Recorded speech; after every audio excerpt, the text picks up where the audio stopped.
خدا اور بندے کا تعلق بہت مضبوط تعلق ہے۔ بندہ بارہا اپنے رب کو چھوڑ دیتا ہے، کبھی صحیح کبھی غلط راستے پر چلتا ہے، کبھی سلوک کی انتہا پر ہوتا ہے، کبھی کفر کی ابتدا پر،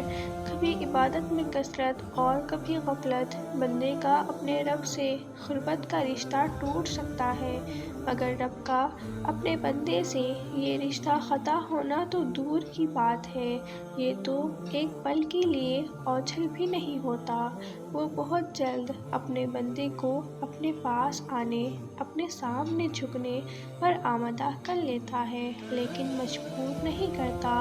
اور پھر انسان کی رضا اس کے اختیار میں سپرد چھوڑ دیتا ہے۔ وہ اپنی مرضی سے اپنا راستہ چن لے، اپنا منافع اور نقصان جان لے۔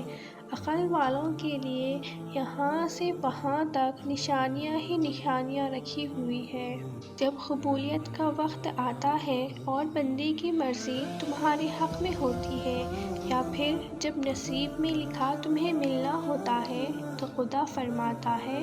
کن فیکون، ہو جا، اور پھر ہو جاتا ہے، اور اس لمحے میں آسمان، ستارے، چاند، سورج، وقت، قسمت، ہوائیں، بادل